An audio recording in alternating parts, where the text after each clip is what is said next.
எந்த ஸ்டேஜில் நீங்கள் போனீங்கனாலும் உங்களோட ட்ரீட்மெண்ட் வந்து ஒரு மல்டிபிள் மொடாலிட்டி தான். ஹேர் ஃபாலோட ட்ரீட்மெண்ட் எப்பயுமே ஒரு மருந்து, ஒரு மாத்திரை, ஒரு பிஆர்பி, ஒரு டிரான்ஸ்பிளான்ட் அப்படி கிடையவே கிடையாது. டிரான்ஸ்பிளான்ட்டே பண்ணிக்கிற பர்சனாக இருந்தாலும் அதுக்கு அப்புறமும் அதுக்கு முன்னாடி உங்களுக்கு மருந்து தேவைப்படும், பிஆர்பி தேவைப்படும். அதேமாதிரி நம்ம இன்ஸ்டாகிராம்லாம் பார்க்க முடியுது, டெர்மா ரோல் வச்சு அவங்க வந்து ரோல் பண்ணிவிட்டு அப்புறம் அது மேலே சீரம் அப்ளை பண்ணுறாங்க, அப்போ ஹேர் வளருதுன்றாங்க. அது உண்மை தானே சார்? நீங்கள் எந்த ஸ்டேஜில் இருக்கிற பால்னஸாக இருந்தாலும் அதில் டெர்மா ரோலை போட்டுட்டு முடி வளர்ந்துடும் நினச்சிங்கன்னா, தூங்க எந்திரிக்கிறீங்க தலகாணியில் முடி இருக்குது, தரப்பு இருக்கிறீங்க தரையில் முடி இருக்குது, கை இப்படி விட்டு பார்த்தீங்கன்னா முடி வருது, டேபிளில் முடி இருக்குது, லேப்டாப்பில் முடி இருக்குது, இந்த மாதிரி ஆக்சுவல் முடி கொட்டுறதை ஷெட்டிங் நீங்கள் இப்போ பார்க்குறீங்கன்னா you are the right candidate for taking PRP. ஒரு பிக் பர்சன்டேஜ் ஆஃப் பேஷண்ட்ஸ் வந்து சொல்கிறது எப்படி இருக்குன்னா, ஒன்று நான் ஊரில் இருந்தேன், மெட்ராஸ்க்கு வந்தேன், வந்ததுலேருந்து முடி கொட்டுது. இது ரொம்ப காமனாக இருக்கிற கம்பெனி. பார்த்தீங்கன்னா அங்கே பிக்கஸ்ட் ஃபேக்டர் வந்து தண்ணியாக தான் இருக்கும். அதை சரி பண்ணுறதுக்கு நீங்களா எண்ணெய் வைக்காம உங்கள் முடி வந்து எவ்வளோ நாளில் எண்ணெய் பிசுக்காகுதுன்னு பாருங்க. 2 நாளுக்குள்ள ஆகுதா, 4 நாளுக்குள்ள ஆகுதா, இல்லை 6 நாளைக்கு மேலே ஆகுதா? 2 நாளுக்குள்ள ஆகுதுன்னா அது ரொம்ப ஆயிலியான ஸ்கேல்ப். 4 நாளுக்குள்ள ஆகுதுன்னா ஹேர் வந்து ஹெல்த்தியாக இருந்ததுன்னா, பொரோசிட்டி கம்மியாக இருந்ததுன்னா அது தண்ணியில் மிதக்கும். மாடரேட்லி போரஸாக இருந்ததுன்னா அது மெதுவாக முங்கும். ரொம்ப சிவியர்லி போரஸாக இருந்ததுன்னா அது உடனே தண்ணிக்குள்ள போகும். ஸோ இதை பேஸ் பண்ணி உங்கள் வணக்கம் சார். வணக்கம், எப்படி இருக்கீங்க சார்? நல்லா இருக்கு. ஓகே, இப்போ நம்ம தமிழ்நாட்டில் வந்து பார்த்திங்கன்னா ஹேர் டிரான்ஸ்பிளான்ட் வந்து நார்மலைஸாக ஆகிடுச்சு. ஆனால் இருந்தாலுமே வந்து பார்த்திங்கன்னா நிறைய பேருக்கு ஒரு தயக்கம் இருக்குது. சைடு எஃபெக்ட் ஏதாவது இருக்கும், உயிருக்கு ஏதாவது பாதிப்பு இருக்குன்னு சொல்லிட்டு நிறைய பேர் இன்னுமே அந்த ட்ரீட்மெண்ட் பக்கம் போகாமல் இருக்காங்க. அதுக்கு அவங்களுக்குலாம் நீங்கள் என்ன சார் சொல்ல வந்துறீங்க? ஹேர் டிரான்ஸ்பிளான்ட் அப்படிங்கிறது ஒரு பியூட்டி பார்லர்லேயோ இல்லை ஸ்டூடியோலையோ பண்ணுற கைண்ட் ஆஃப் விஷயம் கிடையாதுங்க. ஒரு normal, it is also a medical treatment. அதை வந்து பேஷண்ட்ஸ் புரிஞ்சுக்கணும். நீங்கள் ஹேர் டிரான்ஸ்பிளான்ட்டுக்கு காம்ப்ளிகேஷன்ஸே கிடையாது, அது டேஞ்சரே கிடையாது அப்படின்னு சொல்ல முடியாது தான். ஆனால் அதோட ப்ராப்பரான ப்ரிகாஷன்ஸ் எடுத்துகிட்டு அதுக்கு தேவையான பிளட் டெஸ்ட் என்னங்கிறத பார்த்துட்டு சர்ஜரி பண்ணும்போது ப்ராப்பரான ப்ரோட்டோகால் என்னவோ அதை ஃபாலோ பண்ணி ஒரு கரெக்டான குவாலிஃபைட் சர்ஜன் கிட்ட பண்ணீங்கன்னா then it is a safe surgery. And almost always இந்த காம்ப்ளிகேஷன்ஸ் எல்லாமே எங்கே வந்துச்சுன்னு பார்த்தீங்கன்னா, ஐதர் அந்த பண்ணுற டாக்டர் ஒரு குவாலிஃபைடாக இல்லாத பர்சனாக இருப்பாங்க, இல்லை அந்த சென்டர் வந்து அடிக்குவேட்டாக இதுக்கான தேவையான எக்யூப்மெண்ட்ஸ் ஃபெசிலிட்டிஸ்லாம் இல்லாத சென்டராக இருக்கும். ஸோ நீங்கள் ஹேர் டிரான்ஸ்பிளான்ட் பண்ணிக்கணும்னு நினைக்கிறது அப்சல்யூட்லி தப்பான விஷயமே கிடையாது. அதுவும் நீங்கள் சொன்ன மாதிரி தான் இந்த ஏரால it is become a necessary. இது வந்து ஒரு லக்ஸுரிக்காக பண்ணுற விஷயம்லாம் கிடையாது. நிறைய பேருக்கு இது தேவையான விஷயமா தான் இருக்குது. ஆனால் நீங்கள் பண்ணுறதுக்கு முன்னாடி கரெக்டான பர்சனை பார்த்து கரெக்டான ப்ரிகாஷன்ஸ் எடுத்துகிட்டு பண்ணால் it is a safe procedure. Okay sir, இதனால் சைடு எஃபெக்ட்ஸ்லாம் வரும்னு சொல்லிட்டு ஃபியூச்சரில் சொல்கிறாங்களே, உண்மை தானே? ஃபியூச்சரில் எந்த ப்ராப்ளம், என்ன ப்ரொசீஜராக இருந்தாலும் சைடு எஃபெக்ட்ஸ் இல்லாத ஒரு ப்ரொசீஜரே கிடையாதுங்க. அதுக்கு நம்ம ஒன்று ரிஸ்க்கு பெனிஃபிட் இதை தான் பார்க்கணும். நீங்கள் எடுக்க போகிற அந்த டிசிஷனால் உங்களுக்கு என்னென்ன ரிஸ்க்கு வரலாம் அப்படிங்கிறத உங்கள் டாக்டர்கிட்ட ப்ராப்பராக டிஸ்கஸ் பண்ணிக்கோங்க. யாராக இருந்தாலும் உங்கள் சர்ஜன் உங்களுக்கு எக்ஸ்பிளைன் பண்ணுவாங்க, இதெல்லாம் வரதுக்கு சான்ஸ் இருக்குது, 100% இதில் பிரச்சனையே வராதுன்னு எந்த மெடிக்கல் ப்ரொசீஜருமே கிடையாது. ஸோ அந்த ப்ரொசீஜர் எல்லாத்தையும் அந்த ப்ராப்ளம்ஸ் எல்லாத்தையும் என்னங்கிறத கேட்டுட்டு உங்களுக்கு அது அக்செப்டபிள் அப்படின்னா ப்ரொசீட் பண்ணுங்கள், அவ்வளோ. அதேமாதிரி ஸ்டார்டிங் பீரியடில் ஹேர் ஃபால் ஆகுது, கொஞ்சமாக மேலே ஏறுதுன்னும் போது பிஆர்பின் மாரி போகலாமா சார்? இல்லாட்டி அப்போவே ஏதாவது வேறு ஏதாவது இது இருக்கா சார்? கண்டிப்பாக ஹேர் ஃபால் ட்ரீட்மெண்ட் வந்து ஸ்டேஜஸ் தாங்க. எந்த ஸ்டேஜ்லேயுமே நீங்கள் வந்து ஹேர் ஃபாலோட ஸ்டேஜை, பால்டிங் ஆகிறது ஸ்டேஜை வந்து நம்ம ஸ்டேஜ் 1லேருந்து ஸ்டேஜ் 8 வரைக்கும் சொல்லுவோம். இது இல்லாமல் அன்பேட்டர்ன் ஹேர் லாஸ், அதாவது வழுக்கே இல்லாட்டியும் கூட ஜஸ்ட் முடியோட அடர்த்தி குறையிறது, வயசாக முடியோட அடர்த்தி குறையுது, இந்த மாதிரி ஒரு கைண்ட் ஆஃப் ஹேர் ஃபால் இருக்குது. ஸோ எந்த ஸ்டேஜில் நீங்கள் போனீங்கனாலும் உங்களோட ட்ரீட்மெண்ட் வந்து ஒரு மல்டிபிள் மொடாலிட்டி தான். ஹேர் ஃபாலோட ட்ரீட்மெண்ட் எப்பயுமே ஒரு மருந்து, ஒரு மாத்திரை, ஒரு பிஆர்பி, ஒரு டிரான்ஸ்பிளான்ட் அப்படி கிடையவே கிடையாது. டிரான்ஸ்பிளான்ட்டே பண்ணிக்கிற பர்சனாக இருந்தாலும் அதுக்கு அப்புறமும் அதுக்கு முன்னாடி உங்களுக்கு மருந்து தேவைப்படும், பிஆர்பி தேவைப்படும். பிஆர்பி தேவைப்படுற பர்சனாலும் கூட உங்களுக்கு மெடிசின்ஸ் தேவைப்படலாம். ஸோ இது மாதிரி ஹேர் ஃபால் ட்ரீட்மெண்ட்ங்கிறது மல்டி மாடலிட்டி தான். ஸோ உங்கள் கொஸ்டின் ஆன்சர் பண்ணுறதுக்கு எடுத்த உடனே டிரான்ஸ்பிளான்ட்டுக்கு போகணுமா? எல்லா பேஷண்ட்டுக்குலாம் தேவை கிடையாது. மெடிசின்ஸ் வச்சு பிஆர்பி வச்சு கண்டிப்பாக நம்மளால் இம்ப்ரூவ்மெண்ட் கொடுக்க முடியும் தான். அதேமாதிரி நம்ம இன்ஸ்டாகிராம்லாம் பார்க்க முடியுது, டெர்மா ரோல் வச்சு அவங்க வந்து ரோல் பண்ணிவிட்டு அப்புறம் அது மேலே சீரம் அப்ளை பண்ணுறாங்க, அப்போ ஹேர் வளருதுன்றாங்களே, அது உண்மை தானே சார்? உண்மை பொய்ன்னு சொல்ல முடியாதுங்க. ஆனால் அதுக்கு ஒரு மெத்தட் இருக்குது, ஒரு ஸ்டேஜ் இருக்குது. நீங்கள் எந்த ஸ்டேஜில் இருக்கிற பால்னஸாக இருந்தாலும் அதில் டெர்மா ரோலை போட்டுட்டு முடி வளர்ந்துரும்னு நினச்சிங்கன்னா அப்படி வளராதுங்க. ஓகே சார், நிறைய பேருக்கு பார்த்தீங்கன்னா டேண்ட்ரஃப் தொல்லை ரொம்ப அதிகமாக இருக்கும். இந்த டேண்ட்ரஃப் தான் வந்து பார்த்திங்கன்னா ஹேர் ஃபாலுக்கு ஃபஸ்ட் ஸ்டேஜ்னு சொல்லிட்டு எல்லாருமே சொல்லுவாங்க. அது எப்படி ஸ்டாப் பண்ணுறது சார்? அதுக்காக ட்ரீட்மெண்ட் நம்மகிட்ட இருக்கா சார்? கண்டிப்பாக இருக்குங்க, கண்டிப்பாக இருக்குது. டேண்ட்ரஃப் அப்படின்னு நம்ம சொல்லும்போது இதில் 2 வகையான பிரச்சனைகள் இருக்குங்க. ஒன்று ஒரு ஃபங்கல் இன்ஃபெக்ஷன், ஓகே. இன்னொன்று நம்ம உடம்போட எதிர்ப்பு சக்தியே நம்ம ஸ்கேல்ப் ஸ்கின் அஃபெக்ட் பண்ணுற ஒரு கண்டிஷன், ஸ்கேல்ப் சோரியாசிஸ் அப்படின்னு சொல்லுவோம். ஓகே. கண்டிப்பாக இதுக்கு ட்ரீட்மெண்ட் இருக்குதான். ஆனால் இந்த 2 கண்டிஷனுக்கும் வேறு ட்ரீட்மெண்ட், வேறு மெடிசின்ஸ். ஸோ நீங்கள் உங்கள் டேண்ட்ரஃப்க்கு ஒரு சில விஷயங்கள் நீங்கள் ட்ரை பண்ணி பார்த்துட்டு நம்ம வீட்டிலேயே நம்ம வெந்தயம் போடுறோம், தயிர் போடுறோம், இல்லை சும்மா ஒரு டேண்ட்ரஃப் ஷாம்புவை வாங்கி யூஸ் பண்ண ஆரம்பிக்கிறோம். சில பேர் இதில் இம்ப்ரூவ் ஆவாங்க, சில பேர் இதில் இம்ப்ரூவே ஆக மாட்டாங்க. ஏன் அப்படின்னா ஃபஸ்ட்டு உங்களுக்கு இருக்கிற டேண்ட்ரஃபோட டைப் என்னங்கிறத நம்ம கரெக்டாக ஐடென்டிஃபை பண்ணணும். அந்த டைப்புக்கு ட்ரீட்மெண்ட் கரெக்டாக ஒரு பர்டிகுலர் ட்ரீட்மெண்ட் இருக்கும். அதை நீங்கள் ஒரு பர்டிகுலர் டியூரேஷனுக்கு ஒழுங்காக ஃபாலோ பண்ணணும். அண்ட் தென் அந்த ட்ரீட்மெண்ட்டை நிறுத்துறதுக்கு ஒரு மெத்தட் இருக்குது. நேற்று வரைக்கும் நீங்கள் பண்ணிட்டு இருந்தீங்க, இன்றைக்கி திடீர்னு விட்டீங்க அப்படின்னா இன்னும் ஒரு வாரத்தில் திருப்பி அது வர ஆரம்பிச்சிடும். ஸோ முதல்ல நம்ம ஆரம்பிக்கும் போது வாரத்துக்கு 3 வாட்டி பண்ணுவோம், அப்புறம் அந்த வாரத்துக்கு 2 வாட்டி ஆக்கணும், அப்புறம் வாரத்துக்கு 1 வாட்டி ஆக்கணும்.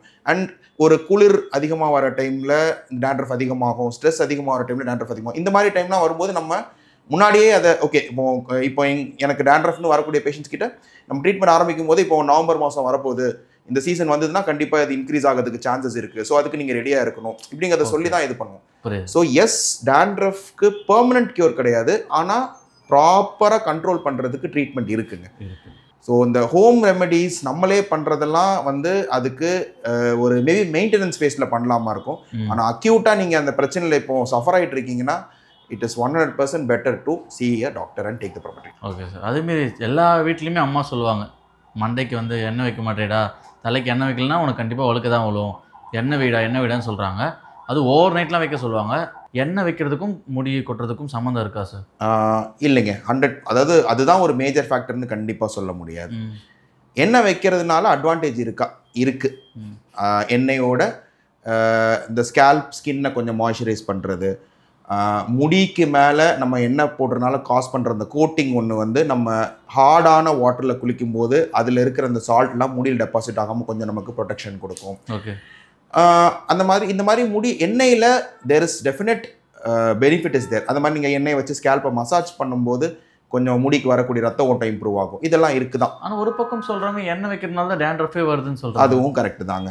எண்ணெய் போடுறது, ஸோ அதான் நான் சொல்ல வந்தது, எண்ணெய் வைக்கிறனால அட்வான்டேஜே இல்லைன்னு கிடையாது. There are advantages. பட் என்ன தான் எல்லாமே நீங்கள் எண்ணெய் வைக்கலனாலே வழுக்கை ஆயிடுவேன், எண்ணெய் போட்டால் தான் முடி வளரும் அப்படி கண்டிப்பாக கிடையாது. நீங்கள் எக்ஸாக்டாக நீங்கள் சொல்கிறது தான். இப்போ டேண்ட்ரஃப் இருக்கிறவங்க கண்டிப்பாக எண்ணெய் வைக்கிறத அவாய்ட் பண்ணணும். ஏன்னா எண்ணெயில் இருக்கிற அந்த கொழுப்பு இருக்கும் இல்லைங்களா, அதுக்கு நல்ல சாப்பாடு, அதை சாப்பிட்டுட்டு அங்கேயே பத்திரமா இருக்கும் அந்த ஃபங்கல் இன்ஃபெக்ஷன் இருந்ததுன்னா. ஸோ கண்டிப்பாக டேண்ட்ரஃப் இருக்கிறவங்கள எண்ணெய் போடுறதை அவாய்ட் பண்ண சொல்லுவோம். ஏற்கனவே ரொம்ப ஆயிலி ஹேர் இருக்கிறவங்கள எண்ணெய் போடுறதை அவாய்ட் பண்ண சொல்லுவோம். எண்ணெய் போடணும்னு நினச்சிங்கன்னா ஓவர் நைட் ஆயிலிங், நல்லெண்ணெயை வச்சு தினசரி குளிக்கிறது, வாரத்துக்கு 2 வாட்டி ஆமணக்கு எண்ணெயோ அதெல்லாம் போடுறதுலாம் கண்டிப்பாக நெசசரி கிடையாதுங்க. வாரத்துக்கு ஒரு 1 or 2 times normal coconut oil ஒரு குளிக்கிறதுக்கு ஒரு 20 மினிட்ஸ் முன்னாடி போட்டுட்டு ஷாம்பு வாஷ் பண்ணாலே போதுமானது. லூப்ரிகேஷனுக்காக என்ன போடணும்னு நினச்சிங்கன்னா ஆல்மண்ட் ஆயில் இல்லை ஆலிவ் ஆயில் நீங்கள் ஷாம்பு வாஷ் பண்ணதுக்கப்புறம் ஒரு ஃபியூ ட்ராப்ஸ், ஒரு 2 or 3 ட்ராப்ஸ் முடியில் மட்டும் அப்ளை பண்ணிக்கிட்டால் அதுவே போதுமானது உங்கள் முடிக்கு ஒரு சின்ன லூப்ரிகேஷன் கொடுக்கறதுக்கு. Okay sir. ஒரு பக்கம் பார்த்தீங்கன்னா இப்போ ரீசெண்டாக எல்லாருமே சீரம் பக்கம் போயிட்டாங்க. கண்டிஷனர் யூஸ் பண்ணுறாங்க ஷாம்புக்கு அப்புறம் சீரம் போயிடுறாங்க. அது ஓகேவா சார்? ஆயிலுக்கு பெனிஃபிட்? சீரம்க்கு ஒரு டிஃபரெண்ட் செட் ஆஃப் ப்ராப்பர்ட்டிஸ். சீரமோட அட்வான்டேஜஸ் என்னென்ன இருக்குன்னா, you have hair growth serum, அப்புறமா உங்களுக்கு ஸ்கேல்ப்பை மாய்ஸ்சரைஸ் பண்ணுற சீரம்ஸ் இருக்குது, முடியில் இருக்கிற ஃப்ரிஸ் இந்த சிக்கை கம்மி பண்ணுறதுக்கு சீரம்ஸ் இருக்குது, சன்லைட் டேமேஜில் இருந்து முடியை ப்ரொடெக்ட் பண்ணுறதுக்கு சீரம்ஸ் இருக்குது. ஸோ இது டிஃப்ரெண்ட் ப்ராப்பர்ட்டிஸ் ஆர் தேர். நமக்கு நம்ம முடிக்கு என்ன தேவையோ அது பிரகாரம் நம்ம சீரம் யூஸ் பண்ணிக்கணும். பிளைண்டாக எல்லா சீரமும் எல்லோரும் யூஸ் பண்ணக்கூடாது. பட் இதெல்லாம் ஆயிலுக்கு சப்ஸ்டிடியூட்டாக என்னைக்கு பதிலாக அதை யூஸ் பண்ணலாமா அப்படின்னு கேட்டிங்கன்னா அப்படி நம்ம நினைக்கக்கூடாதுங்க. அது ராங் ஆட்டியூட். ஒரு தேவைக்கு ஒன்று இருக்குது, என்னைக்கு ஒரு வேலை இருக்குது, சீரமுக்கு ஒரு வேலை இருக்குது. உங்களோட அது மாதிரி நம்மளோட கன்வீனியன்ஸ்க்கு ஏற்ற மாதிரி தான். சில பேருக்கு முடி கொஞ்சம் ஆயிலியாக இருந்தால் பிடிக்கும், சில பேருக்கு அது பிடிக்காது. ஸோ ஒருத்தருக்கு ஏற்ற மாதிரி நம்ம ஹேர் கேர் ப்ராடக்ட்டை டெய்லர் மேடாக தான் கொடுக்கணுங்க. Okay sir. நம்ம பிஆர்பி பண்ணுறோம் இல்லையா, யாரெல்லாம் பிஆர்பி பண்ணலாம், அது எப்படி பண்ணுறீங்க? அக்யூட் ஹேர் ஃபால், அதாவது நீங்கள் ஆக்சுவலாக முடி கொட்டுறதை உதிர்றதை பார்க்குறீங்க அப்படின்னா, இப்போ எப்போல்லாம் வால்யூம் கம்மியாகிறத பார்க்குறதோட சேர்ந்து அதோட முக்கியமாக நீங்கள் இப்போ குளிக்கும் போது ஷாம்பு போடுறீங்க, கையில் பார்க்குறீங்க முடி இருக்குது, தூங்க எந்திரிக்கிறீங்க தலகாணியில் முடி இருக்குது, தரப்பெருக்கிறீங்க தரையில் முடி இருக்குது, கை இப்படி விட்டு பார்த்தீங்கன்னா முடி வருது, டேபிளில் முடி இருக்குது, லேப்டாப்பில் முடி இருக்குது. இந்த மாதிரி ஆக்சுவல் முடி கொட்டுறதை ஷெட்டிங் நீங்கள் இப்போ பார்க்குறீங்கன்னா you are the right candidate for taking பிஆர்பிங்க.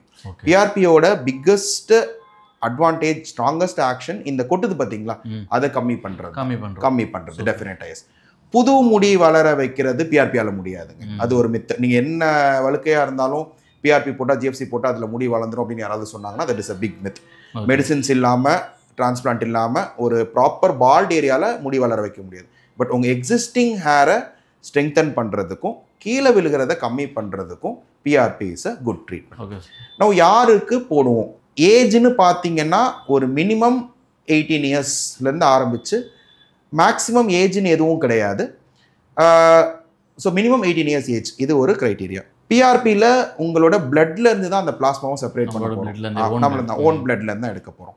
So உங்கள் பிளட் ரிலேட்டட் ப்ராப்ளம்ஸ் இருக்கிறவங்க, இப்போ சுகர் ரொம்ப ஹையாக இருக்கிறவங்க, இல்லை பிளட்டு வந்து உறையாமல் இருக்கிறதுக்கு மாத்திரை எடுத்துப்பாங்க சில பேர், ஹார்ட் ப்ராப்ளம் இருக்கிறவங்க, கிட்னி ப்ராப்ளம் இருக்கிறவங்க, இந்த மாதிரி பிரச்சனை இருக்கிறவங்கலாம் பிஆர்பிக்கு கேண்டிடேட்ஸ் கிடையாதுங்க. You have to be healthy. உங்கள் பிளட்டு பேராமீட்டர்ஸ் ஹெல்த்தியாக இருக்கணும். எப்படி பண்ணுவோம்?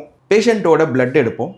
அந்த பிளட்ல இருந்து இப்போ நம்ம ரத்தத்தில் அணுக்கள்னு சொல்லுவாங்க. வெள்ளை அணுக்கள், சிகப்பு அணுக்கள், தட்டணுக்கள், red blood cells, white blood cells, platelets. இப்போ இதை செப்பரேட் பண்ணுறதுக்கு ஒரு ப்ராசஸ் இருக்குது.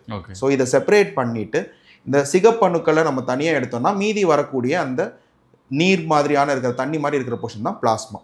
இதில் கொஞ்சம் WBCs, ஒயிட் பிளட் செல்ஸும் கொஞ்சம் பிளேட்லெட்ஸ், தட்டணுக்களும் இருக்குங்க. இதை திருப்பி செப்பரேட் பண்ணதுக்கப்புறம் மறுபடியும் இதை வந்து ஒரு ப்ராசஸ் பண்ணும், கான்சென்ட்ரேட் பண்ணும். வெறும் இது பிளாஸ்மா, இதை வந்து நம்ம பிளேட்லெட் ரிச் பிளாஸ்மா ஆக்குறோம். இதான் பிஆர்பி. இதை ஏன் நம்ம யூஸ் பண்ணுறோம்? நம்ம உடம்புல நார்மலாக க்ரோத் ஃபேக்டர்ஸ்ன்னு சொல்கிற விஷயங்கள் இருக்குங்க. இப்போ உங்களுக்கு ஒரு காயம் ஆச்சுன்னு வச்சுக்கோங்க. இப்போ அந்த காயம் ஆறுறதுக்கு ஒரு புது தோலோ இல்லை ஒரு புது தழும்போ வரணும் இல்லையா? இந்த மாதிரி ஆறுறத ஹீலிங்கை ஆக்டிவேட் பண்ணுறதுக்கு இந்த க்ரோத் ஃபேக்டர்ஸ் ஹெல்ப் பண்ணும். இது நம்ம உடம்புல இருக்கிற ஒரு விஷயம் தான். நம்ம உடம்பு தேவைக்கு தான் பயன்படுத்தும். முக்கியமாக முடிக்கு பயன்படுத்தாது. ஏன்னா முடி வந்து நம்ம சர்வைவலுக்கு நெசசரியான ஒரு விஷயம் கிடையாது. உடம்புக்கு எப்பயுமே நம்ம முடி வந்து ஒரு லாஸ்ட் ப்ரையாரிட்டி தான். நம்ம இந்த க்ரோத் ஃபேக்டர் எடுத்து உங்கள் முடிக்கு கொடுக்குறோம். இதுதான் பிஆர்பிங்கிற ட்ரீட்மெண்ட் பண்ணுறதோட சயின்ஸ். டெஃபினெட்லி ஒர்க்ஸ், அதில் டவுட்டே கிடையாது. பிகஸ்ட் அட்வான்டேஜ் என்னன்னா இது உங்கள் உடம்புல இருந்து உங்கள் ரத்தத்துலேருந்து எடுக்கிற விஷயம். ஸோ இதுக்கு உங்களுக்கு அலர்ஜி வரதோ, இன்ஃபெக்ஷன் வரதோ, இதெல்லாம் பாசிபிலிட்டி கிடையாது. டிஸ்அட்வான்டேஜ்னு கேட்டிங்கன்னா பெயின். நம்ம குத்தி ரத்தம் எடுக்கிறோம், தலையில் ஊசி போடுறோம், இந்த பெயின் லோக்கல் அனஸ்தீசியா கொடுத்து தான் போடுவோம். போடும்போது ரொம்ப சின்ன நீடில்ஸ் தான் யூஸ் பண்ணுவோம். இந்த இன்சுலின் ஊசி போடுவாங்க இல்லைங்களா, அந்த மாதிரி ரொம்ப டைனி நீடில்ஸ் தான் யூஸ் பண்ணுவோம். அதனால பெயின் டாலரபிளா இருக்கும். போடுற டைம் கொஞ்சம் வலி இருக்கும் தான். அது முடிச்சிட்டீங்கனாலே நீங்க உங்களோட ஒர்க்கை ரெஸ்யூம் பண்ணி முடிச்ச உடனேவே நீங்க உங்களோட வேலையை ரெஸ்யூம் பண்ணலாம். நம்ம எவ்வளவு சார்ஜ் பண்றோம்? இங்க 3000 rupees to 4000 rupees வரும் சார் அப்ராக்சிமேட்டா ஒரு செட்டிங்க்கு. Okay sir. இப்போ வந்து பார்த்தீங்கன்னா அதேமாரி நம்ம ஹேரை வந்து கரெக்டாக மெயின்டைன் பண்ணணும்னா என்ன சார் பண்ணலாம்? நிறைய பேர் சொல்கிறாங்க 8 ஹவர்ஸ்லாம் ஸ்லீப்பிங் வேணும் கண்டிப்பான்றாங்க. ஆனால் நிறைய பேர் உன் வயசுலாம் 5 மணி நேரம் 6 மணி நேரம் தூங்கினாலே போதுன்றாங்க. அது உண்மை தானே சார்? ஒரு ஹேர் ஃபால்னு ஒரு பேஷண்ட் வரும்போது அவங்ககிட்ட நம்ம என்னென்ன தேடுவோம் அப்படின்னா, ஜெனட்டிக்காக அவங்களுக்கு ஹேர் ஃபால் ரிஸ்க் இருக்கா, உங்கள் லைஃப் ஸ்டைலில் ஹேர் ஃபால் ரிஸ்க் இருக்கா, மெடிக்கலாக ஏதாவது ப்ராப்ளம் இருக்கா, இந்த 3 விஷயங்கள் தான் நம்ம பார்ப்போம். ஜெனட்டிக்காக என்ன பார்க்குறோம்? உங்கள் அப்பாக்கோ இல்லை உங்கள் அம்மா சைடில் தாத்தாக்கோ மாமாக்கோ யாருக்காச்சும் வழுக்க இருந்ததுன்னா கண்டிப்பாக உங்களுக்கு வழுக்க வரதுக்கான சான்ஸ் இருக்குது. வழுக்க விழுந்தே தீரும் இல்லை, பட் வரதுக்கான சான்ஸ் இருக்குது. இதை நீங்கள் மைண்டில் வச்சுக்கணும். நம்ம உங்கள் ட்ரீட்மெண்ட் ஆரம்பிக்கும் போது அதை பிளானில் வச்சுட்டே தான் நம்ம அதுக்கு ட்ரீட்மெண்ட் பண்ணுவோம். ஓகே. ஸோ நீங்கள் கொஞ்சம் எக்ஸ்ட்ரா கேர் எடுத்துக்கணும். உங்களுக்கு ஃபேமிலி ஹிஸ்ட்ரி இருக்குன்னா. லைஃப் ஸ்டைல் ஃபேக்டர்ஸ் என்னென்ன? மோஸ்ட் இம்பார்ட்டன்ட் ஸ்லீப் தாங்க. ஸ்லீப்புங்கிறது வெறும் நீங்கள் 8 மணி நேரம் தூங்குறதுங்கிறது மட்டும் பத்தாது. அதை ஒரு கரெக்டான டைமில் தூங்கணும். ரெகுலராக அந்த ஷெடியூலை வச்சுக்கணும். நான் ஒரு நாள் 2 மணிக்கு தூங்குவேன், ஒரு நாள் 8 மணிக்கே தூங்கிடுவேன், ஒரு நாள் நைட் ஃபுல்லாக தூங்கவே மாட்டேன். இதுதான் ரொம்ப ஆபத்தான விஷயம். இது தினசரி நான் 12 மணிக்கு படுப்பேன் அப்படின்னா ஓகே தான். தினசரி 12 மணிக்கு படுப்பேன், 7:30 மணிக்கு தான் எழுந்திருப்பேன் அப்படின்னா ஓகே தான். கொஞ்சம் லேட்டாக இருந்தாலும் பரவாயில்ல. ஆனால் அந்த ஷெடியூலுக்கு உங்கள் உடம்பு வந்து அகாமடேட் ஆகிக்கும். நெக்ஸ்ட், ஸ்லீப்பை நீங்கள் ரெகுலரைஸ் பண்ணதுக்கு பிறகு கரெக்ட் பண்ண வேண்டிய விஷயம், நீங்கள் குளிக்கிற தண்ணி. நீங்கள் ஒரு பிக் பர்சன்டேஜ் ஆஃப் பேஷண்ட்ஸ் வந்து சொல்கிறது எப்படி இருக்குன்னா, ஒன்று நான் ஊரில் இருந்தேன், மெட்ராஸ்க்கு வந்ததுலேருந்து முடி கொட்டுது. இல்லைன்னா நான் ஒரு வீட்டில் இருந்தேன், அங்கேருந்து இன்னொரு வீட்டுக்கு போனேன், அங்கே போனதுலேருந்து முடி கொட்டுது. இது ரொம்ப காமனாக இருக்கிற கம்ப்ளைண்ட். பார்த்தீங்கன்னா அங்கே பிக்கஸ்ட் ஃபேக்டர் வந்து தண்ணியாக தான் இருக்கும். அண்ட் சென்னை மாதிரி இடத்துலலாம் கிட்டத்தட்ட எல்லா இடத்துலையுமே ஹார்ட் வாட்டர் தான். அதை சரி பண்ணுறதுக்கு ஏதாவது ஒன்று பண்ணணுங்க. என்னென்ன ஆப்ஷன்ஸ் அப்படின்னு பார்த்தீங்கன்னா, very basic is getting a tap filter. நீங்கள் அமேசான்லேயே வந்து இந்த ஃபில்டர் ஓப்பன் பண்ணி உள்ள கார்ட்ரிட்ஜ் போட்டு வர மாதிரியான ஃபில்டர்ஸ் இருக்கு இல்லைங்களா, அதெல்லாம் நல்லா தான் இருக்குது. ஓரளவுக்கு அட்லீஸ்ட் வாட்டரோட டிடிஎஸ் ஒரு 1500க்கு கீழேயாவது கொண்டு வருது, விச் இஸ் ரீசனபிள் குளிக்கிறதுக்கு. அது ஒன்று வாங்கி உங்கள் டேப்பில் போடலாம். இல்லைன்னா வாட்டர் சாஃப்ட்னர் சொல்யூஷனே கிடைக்குதுங்க. இந்த ஃப்ளோர் கிளீனர் சொல்யூஷன் மாதிரி ஒரு பாட்டில், ஒரு 1 லிட்டர் பாட்டில் சொல்யூஷன் இருக்கும். நீங்கள் உங்கள் பக்கெட்டில் குளிக்கிற தண்ணியில் ஒரு மூடி தண்ணி எடுத்து அதை ஊற்றிக்கலாம். ஊற்றினீங்கன்னா கொஞ்சம் நேரத்தில் உங்கள் தண்ணியில் இருக்கிற அந்த இதெல்லாம் செடிமெண்ட் அதெல்லாம் எதுவும் ஆகாதுங்க. அந்த செடிமெண்ட்லாம் கீழே போயிடும். எது பார்ட்டிகல் இருக்குது, குளோரின் இருக்கிறது, அதெல்லாம் கொஞ்சம் கீழே போயிடும். அடியில் இருக்கிற ஒரு 2 மக் தண்ணியை நீங்கள் குளிக்காமல் மீதி இருக்கிறத யூஸ் பண்ணிக்கலாம். இது ரெண்டும் நீங்கள் anybody can do. I have patients. அவங்க வந்து ஆர்ஓ வாட்டர்லேயே குளிக்கிறவங்க, கேன் வாட்டர்லேயே குளிக்கிறவங்க, இப்போ அந்த 10 ரூபாய்க்கெல்லாம் கேன்ல தண்ணி ரீஃபில் மட்டும் பண்ணி கொடுப்பாங்க தெரியுமா, அந்த தண்ணியில் குளிக்கிறவங்க இவங்களாமும் இருக்க தான் செய்கிறாங்க. ஸோ உங்களுக்கு நானும் இப்படிதான் குளிச்சிருக்கேன். ஒரு ரெண்டட் ஹவுஸில் இருக்கும்போது பார்த்தீங்கன்னா டேப்ல செம்ம சால்ட்டாக இருக்கும். கேன் வாட்டர் வாங்கிச்சு தலைக்கு மட்டும் குளிப்பேன் அப்படி. ஸோ உங்களுக்கு எது இதில் ஒர்க் அவுட் ஆகுமோ, எது ஃபீஸிபிளாக இருக்குமோ, கண்டிப்பாக அதில் ஏதோ ஒரு மெத்தட் அடாப்ட் பண்ணிக்கிறது நல்லது. தண்ணியும் சரி பண்ணியே ஆகணும். ஸோ உங்களுக்கு முடி கொட்டுறது இருக்குன்னா ஸ்லீப், வாட்டர், இது ரெண்டுத்தையும் நீங்கள் சரி பண்ண வேண்டியது வெரி வெரி பேசிக். ஓகே. ப்ராப்பரான ஒரு நியூட்ரிஷியஸ் டயட் ரொம்ப கஷ்டம் தாங்க, அது உண்மைதான். உங்களால் பண்ண முடியும் அப்படின்னா நீங்கள் சாப்பாட்டில் சேர்த்துக்க வேண்டிய விஷயங்கள், முருங்கைக்கீரை சொல்லலாங்க, ரொம்ப ஸ்ட்ராங்கானது இரும்பு. நான் வெஜிடேரியனில் ரெட் மீட்னு சொல்கிறோம் இல்லைங்களா, அதாவது மட்டன், பீஃப், சிக்கன் கிடையாது, மட்டன், பீஃப் இதெல்லாம். ஸோ இது இரும்பு நிறைய இருக்கிறது சேர்த்துக்கணுங்க. நெக்ஸ்ட் முடிக்கு பர்டிகுலர்லி கீரை, பூண்டு, சின்ன வெங்காயம், கருவேப்பிலை, இது நாலும் முடிக்கு ரொம்ப நல்லது. இதெல்லாம் நார்மலாக ரொட்டீனாக நம்மளோட சாப்பாட்டில் இருக்கிற விஷயங்கள் தான். எப்போ இருக்குமோ அதை நிறைய சாப்பிட்டுக்கோங்க. இது எதையுமே ஒதுக்கி வைக்கக்கூடாது. நம்ம யூஸ்வலாக அந்த பூண்டு, வெங்காயம், கருவேப்பிலை தள்ளி வச்சுருவோம் இல்லைங்களா, அது எல்லாத்தையும் நம்ம வாயில போட்டு சாப்பிடணும். தண்ணி நிறைய குடிக்கணும். எவ்வளோ தண்ணி குடிக்கணும் அப்படின்னா, உங்களுக்கு எவ்வளோ கிலோ வெயிட் இருக்கீங்களோ அதை 30க்கு மல்டிப்ளை பண்ணிக்கோங்க. ஒரு 60 கிலோ பர்சன்னா 1800 ml ஒரு நாளைக்கு குடிக்கணும். நெக்ஸ்ட் உங்க ஹேர் வாஷ் ஷெட்யூல் பண்ணணும். உங்க முடி என்ன டைப்னு நீங்க ஐடென்டிஃபை பண்ணிக்கணும். இன்னைக்கு நீங்க ஷாம்பு வாஷ் பண்றீங்க, நீங்களா எண்ணெய் வைக்காம உங்க முடி வந்து எவ்வளோ நாள்ல என்ன பிசுக்காகுதுன்னு பாருங்க. 2 நாளுக்குள்ள ஆகுதா, 4 நாளுக்குள்ள ஆகுதா, இல்லை 6 நாளைக்கு மேல ஆகுதா? 2 நாளுக்குள்ள ஆகுதுன்னா அது ரொம்ப ஆயிலியான ஸ்கேல்ப். 4 நாளுக்குள்ள ஆகுதுன்னா moderately oily scalp. 6 days or more it is a reasonably mild oily scalp. இதுக்கு ஏற்ற மாதிரி நீங்க உங்க ஷாம்பு டிசைட் பண்ணணும். ரொம்ப ஆயிலியான ஸ்கேல்பா இருந்தா நீங்க இந்த சல்ஃபேட் ஃப்ரீ, பேரபன் ஃப்ரீலாம் சொல்றாங்க இல்லைங்களா, அதெல்லாம் யூஸ் பண்ணக்கூடாது. நீங்க you have to use a strong shampoo. இம்ப்ராப்பரா ஷாம்பு யூஸ் பண்ணீங்கன்னா உங்க தலை கிளீன் ஆகாது, அப்புறம் அதுல டேண்ட்ரஃப் வர ஆரம்பிக்கும், டஸ்ட் சேர ஆரம்பிக்கும், அதுல இருந்து உங்களுக்கு முடி கொட்ட ஆரம்பிக்கும். மாடரேட்லி ஆயிலி அப்படின்னா நீங்க paraben free, sulphate free shampoo use பண்ணலாம். வாரத்துக்கு 3 வாட்டியாவது வாஷ் பண்ணணும். மைல்டு ஆயிலி அப்படின்னா நீங்க பேரபன் ஃப்ரீ, சல்ஃபேட் ஃப்ரீ தான் யூஸ் பண்ணணும். வாரத்துக்கு 1 வாட்டி வாஷ் பண்ணீங்கன்னா கூட போதும். இல்ல எனக்கு தேவை என் ஒர்க் அந்த மாதிரி ஒரு 2 வாட்டி மேக்ஸிமம், அதுக்கு மேல யூஸ் பண்ணக்கூடாது. ஹேருக்கு யூஸ் பண்ற ப்ராடக்ட்ஸை வந்து உங்க முடிக்கு ஏத்த மாதிரி ப்ராடக்ட்ஸ் யூஸ் பண்ணணும். இதெல்லாம் தாண்டி உங்களுக்கு அக்யூட்டா ஹேர் ஃபால் இருந்துகிட்டே இருக்குன்னா it is definitely better to seek treatment. ஒரு டாக்டரை போய் எவ்வளவு சீக்கிரம் முடியுமோ அவ்வளவு சீக்கிரம். ஏன்னா ஒரு 3-4 மாசத்துக்குள்ள நீங்க உங்க ஹேர் ஃபால் அட்ரஸ் பண்ண ஆரம்பிச்சீங்கன்னா நீங்க விழுந்த ஹேரை ஓரளவு ரிவர்ஸ் பண்ண முடியும். ஒரு 6 மாசம்லாம் தாண்டிடுச்சுன்னா நமக்கு ரிவர்ஸ் பண்றது கஷ்டமா இருக்கும். என்ன இருக்கோ அதை தான் மெயின்டைன் பண்ணணும். So this is how you should take care. நம்ம கிளினிக் எங்க சார் இருக்கு? கரெக்டா போரூர்ல இருக்குங்க. போரூர்ல அங்க ஒரு டோல் பூத் ஒன்று இருக்கும், அதுக்கு பக்கத்துலேயே இருக்கு. Follicle hair transplant. Okay sir. இங்க என்னென்ன ட்ரீட்மெண்ட்லாம் நம்ம பண்றோம் சார்? ஹேருக்கு ஒரு பேசிக்கான ரேஞ்ச் எல்லாமே பண்றோங்க. மெடிக்கல் மேனேஜ்மெண்ட், அதாவது மெடிசன்ஸ் கொடுக்கறது, பிஆர்பி பண்ணுறது, ஜிஎஃப்சி பண்ணுறது, மீசோதெரப்பி பண்ணுறது, ஸ்டெம் செல் ட்ரீட்மெண்ட்னு சொல்லுவோம், அது பண்ணுறது, அண்ட் டிரான்ஸ்பிளான்ட், ஹேர் டிரான்ஸ்பிளான்ட். இங்கே உமன்ஸ்க்கும் பண்ணுறீங்க இல்லையா? ஆமாம், மென் உமன் 2 பேர். மென் உமனுக்கு பியர் டிரான்ஸ்பிளான்ட்லாம் பண்ணுறீங்க? எஸ், பண்ணுறோம். இப்போ டேண்ட்ரஃப் செக்அப் பண்ணணும்னா எப்படி சார் நம்மகிட்ட? இது வந்து மெயின்லி டேண்ட்ரஃப் வந்து ஒரு கிளினிக்கல் எக்ஸாமினேஷன் தாங்க. டேண்ட்ரஃப் ப்ராப்ளம் இருக்குன்னு நம்ம நினச்சோன்னா நீங்கள் டாக்டர் கிட்ட போகிறதுக்கு ஒரு முன்னாடி ஒரு 2 டேஸ்க்குள்ளார முடியை வாஷ் பண்ணாதீங்க. இன்னைக்கு காலைல வாஷ் பண்ணிட்டு போனீங்கன்னா பார்த்து கண்டுபிடிக்கவே முடியாது. ஸோ ஒரு 2 டேஸ் ஆச்சு வாஷ் பண்ணாமல் இருக்கும்போது போனீங்கன்னா விஷுவல் ஐடென்டிஃபிகேஷன் தான். அந்த அதை பார்த்தாலே நமக்கு தெரிஞ்சிடும் இது என்ன கைண்ட், இது ஃபங்கல். நான் சொன்னேன் இல்லைங்களா, ஃபங்கல் இன்ஃபெக்ஷன் இருக்கலாம், இல்லை அந்த சோரியாசிஸ் இருக்கலாம். அதை பார்த்தே நம்ம ஐடென்டிஃபை பண்ணிடலாம். பண்ணோன்னா அதுக்கான ட்ரீட்மெண்ட் என்ன அப்படிங்கிறத உங்களோட சிவியாரிட்டிக்கு ஏற்ற மாதிரி நம்ம கொடுக்கும். அவ்வளோதான். That is Alps. நீ உங்கள் சைட்லேருந்து, பேஷண்ட் சைட்லேருந்து பண்ண வேண்டியது ஒரு ஹேர் வாஷ் பண்ணி ஒரு 2 or 3 டேஸ் விட்டதுக்கு அப்புறமா டாக்டர் கிட்ட போங்க. அவங்க பார்த்து கண்டுபிடிச்சிருவாங்க என்ன சரி அப்படிங்க. சார் இப்போ நம்ம ஹேர் எந்த லெவலில் இருக்குது, எந்த கண்டிஷனில் இருக்குன்னு சொல்லிட்டு ஏதாவது இமீடியட்டாக கண்டுபிடிக்கிற மாதிரி ஏதாவது எக்ஸ்பெரிமெண்ட் பண்ண முடியுமா சார்? ஹேர் போராசிட்டின்னு ஒன்று பார்க்கலாங்க. அதாவது நம்ம முடியோட பலம் எந்த அளவுக்கு இருக்குது அப்படின்னு பார்க்குறது. 3 கேட்டகரியாக சொல்லுவோம். Mildly porous, moderately porous, severely porous.